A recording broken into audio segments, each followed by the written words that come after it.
Right, what's happening? Welcome to another video on the channel. I've not done a video in a while because I've just been so busy with everything, working on the car.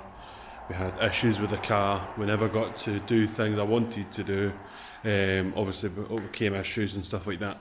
But that's all going to happen with building a car that obviously you're doing in a unit yourself. Obviously I had to call in help from friends, which I can't give enough credit to because they've helped a lot, made new friends as well, but obviously you've seen other boys in the videos who have helped out, which I can never forget them for that. But in today's video we're just doing basically a winter sign off. The car itself isn't getting anything really done this year in terms of winter. I'm going to put a couple of wee bits on in the new year, like softer bushings, a better cooling system because I keep leaking, and that maybe a better alternator system, but that's realistically it. I'm aiming for a quiet winter, but obviously that's just for me. In the unit you'll see my brother's car, that's getting a gearbox rebuild on it. The MX-5 in the background, that's getting a subframe done on it. We've also got, if I flip the camera in, Callum's EF's getting stuff done to it, possibly a new gearbox or rebuild this one. We need to find out the issues with it. But that's what we're hopefully doing this winter. But we're just going to talk about the Civic and what's happened and what we've got done with it before Santa Claus shows up.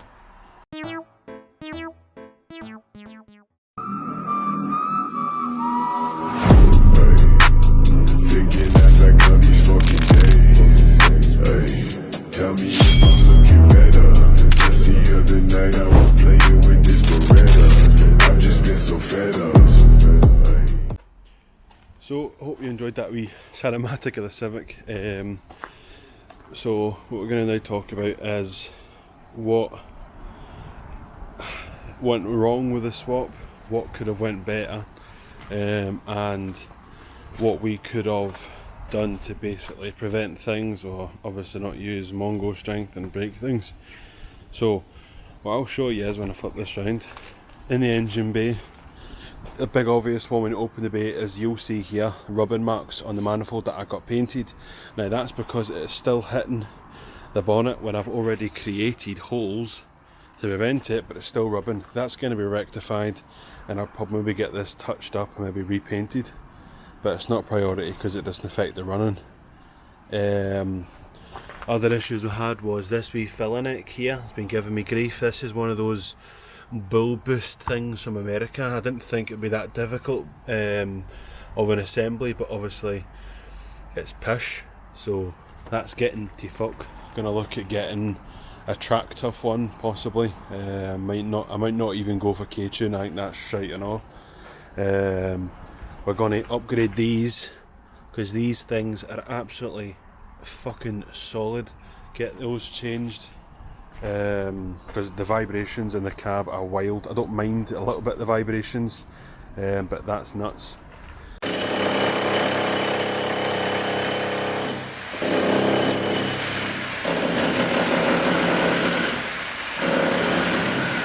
This was something we had very early on, a wee crack in the paint. Literally, this was a hole here, and it's just basically, when I've tightened down these bolts, it's just cracked the filler. It's not the worst thing in the world. It will get fixed at some point, don't know when, but we'll do it. We're going to get rid of this Chinesium and go for a T7 design, I think, to match a lot of my other stuff. But this was just came with the engine, so we just used it. Obviously wasn't the best choice. Obviously we had to redo my brake lines, redo my fuel lines underneath, because conveniently they all went at the same time. And with that going, it delayed the car a little bit, but I managed to get someone to come down and make new lines for me, which obviously saved the hassle.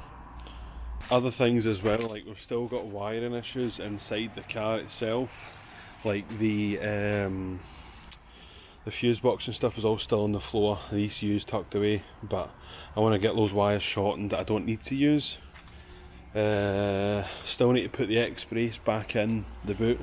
I've not got round to doing that yet because it's just not needed any in case of other issues. I redone all my battery lines to a complete copper material because I used copper alloy CCA cable, and it was utter guff. It wasn't holding the current properly, it wasn't allowing the car to start, it was failing a crank, so we changed it all much better. I've still got one more ground to change, which I will do. I've got the wire for it, I've just not done it yet.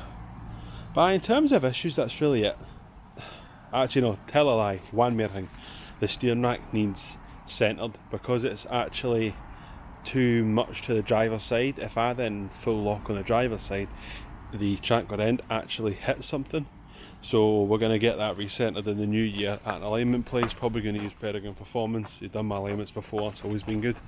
We'll use him for that and basically go from there. Now, the good things about the car is it made really good power. It made 277 horsepower at the fly, which for my first K series I'm very, very, very happy with that. Could have made a lot less, could have made more, but it didn't. I was sold on the premise of it making 314 horsepower, which I knew it wouldn't do, right? I was just bamming folk up with it, right? If it didn't make that power, it didn't make that power. 300 horsepower is a lot of power to make out of an NA car without opening up the block. It has bigger cams, it has all the valve train and stuff like that, but it made 277, which is really, really good for what it is. We had a couple of limiting factors on the dyno. The TPS is faulty when you are trying to blip it or harsh accelerate quickly. It gives off a false signal, so it's been limited. I've got a new one coming thanks to Chris over in Ireland, Republic Racing I think he is part of, with Tony. Brilliant guys, they've helped out a lot with advice and stuff like that. It should help a lot with the build, and it should tidy up that wee bit and get that changed, so looking forward to that as well. But aye, so with the car off the road for winter, the stuff I plan on doing is like I say, is changing that filler neck because it's stinking. Changing a couple other wee bits and bobs as well, just so when it comes out next year it's just good to go on the road, because I just want to enjoy it for a year. I don't want to have to sit and, you know, worry about fucking switch up my phone there, sorry, about checking different issues with the car. Oil, it's fine, it's not using oil. I'm not worried about anything else. It holds its temperature fantastic, so I've not got an issue with that.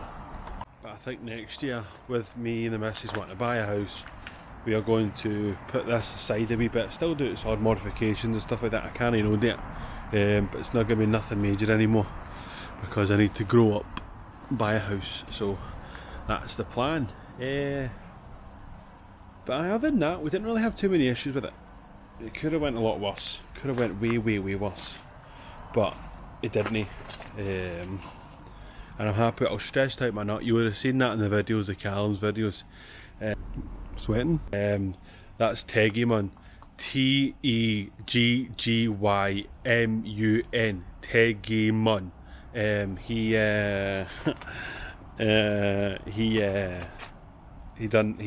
videoed it at the Dyno Day SOS with AP Performance, and basically and the video was fucking chalk white because I was worried the car was going to have issues, you know what I mean. Of course the wiring wasn't great. I don't know how well the ECU was set up. I didn't want to have issues. One of the sensors on the ECU was already fucked, so it was just a matter of hoping and praying it played ball, and it did. It did take 5 hours on a dyno. That wasn't AP's fault. I didn't even know he was doing that. He was fixing wires, he was changing things around. We had issues with stuff coming loose and stuff like that, which is all going to happen when the car's put absolutely stressed out. It's not on the dyno, but it's things I didn't take into consideration. But going forth, that's something I will now look for. Being my first Kswap in the dyno, it has opened your eyes to kind of a lot of things you can do to make more power, but thankfully I've done majority of that anyway. But again, it's just a learning curve of these things. You've kind of got to get used to it and just get it done. So how's the car running? It's running great. The shifting's fine. Gearbox is a wee bit notchy.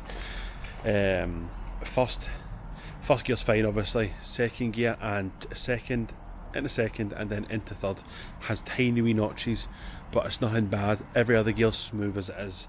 The LSD feels fantastic with the upgraded LSD. I was taking that around corners and it was fantastic. I've got a couple of the launch control on, it's lovely. I'll insert a clip here.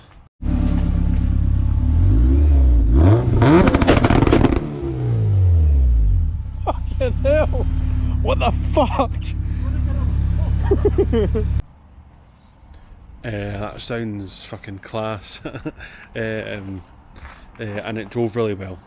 Took out a good little spin, and I've not got to like, I've not been to Crail or anything like that. I didn't get a chance to go there.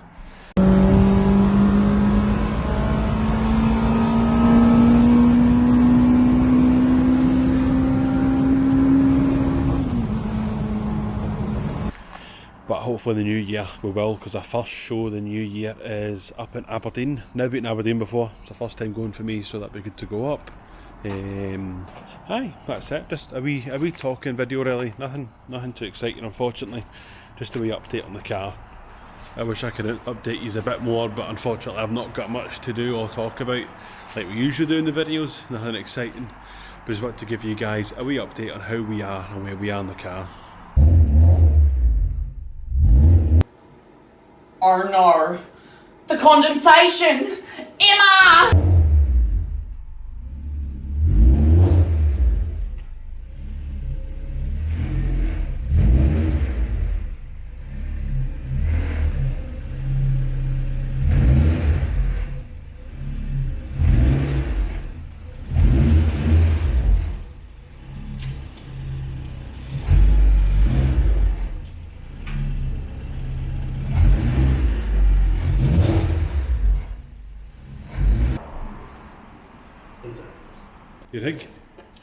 You think I drove lorries for a living?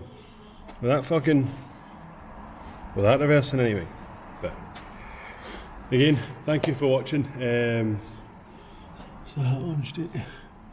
Porter exhausts, thanking you. Again, thank you for watching this year with these videos. That's the Civic way now for until I can be asked with it out again because the roads are salty.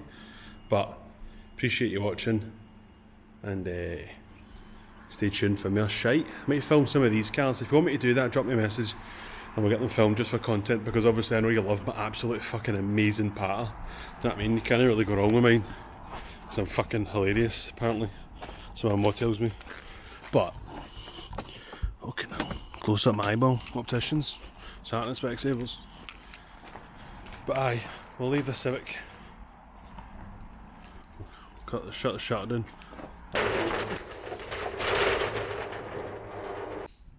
Right, so that's the end of that video. Thank you again for watching. Probably going to have to edit so much of that out because I've waffled on like fuck. But make good content anyway. But aye, I'll probably see you again in the next video. I might do something with my brother, see what he wants to do, but you'll see that on the page anyway if I do it. But aye, see you later on. Don't forget to like and subscribe for quality content.